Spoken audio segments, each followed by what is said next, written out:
ఇవాళ అనేక లక్షల మంది విద్యార్థులకు ప్రతినిధిగా నువ్వు ఈ ప్రశ్న అడిగావు. చాలా మంచి ప్రశ్న. ఒత్తిడిని ఎలా అధిగమించాలి? ఒత్తిడిని అధిగమించడానికి ఎప్పుడు రెండు పరిష్కారాలు ఉంటాయి.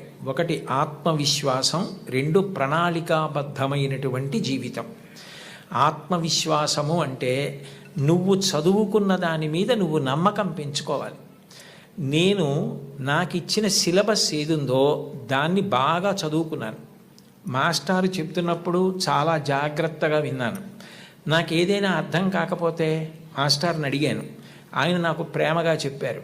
ఇన్నాళ్ళు హోంవర్క్ చేశాను, ఇంత నోట్స్ రాశాను, ఇన్ని టెక్స్ట్ బుక్స్ చదివాను, నాకు చాలా విషయాలు తెలుసు, కాబట్టి ఇప్పుడు అందులోంచే 10 ప్రశ్నలు ఇస్తారు, అది కాకుండా ఎక్కడి నుంచో ఇవ్వరు, కాబట్టి నేను తప్పకుండా వ్రాయగలను అని ముందు నీ మీద నువ్వు ఆత్మవిశ్వాసం పెంచుకుంటే నువ్వు చాలా హాయిగా ప్రశాంతంగా పరీక్షకి వెళ్ళగలుగుతావు.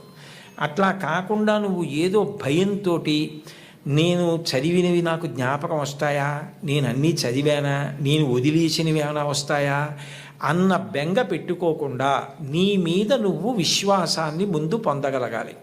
2, నువ్వు ఇవాళ పరీక్ష ఉంది అంటే నిన్న రాత్రి నుంచి చదివితే నువ్వు బెంగ పెట్టుకోవాలి, ఒత్తిడి పడాలి.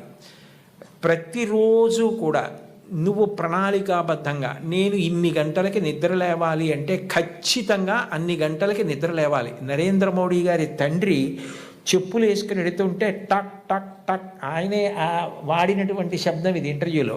టక్ టక్ టక్ అన్న శబ్దం వినపడితే గడియారాలు దిద్దుకునేవారట. 4:30 మోడీ గారి తండ్రి వెళుతున్నారని చెప్పి, దామోదర్ గారు వెళుతున్నారని చెప్పి. అంటే అంత ఖచ్చితంగా సమయపాలన అలవాటు కావాలి.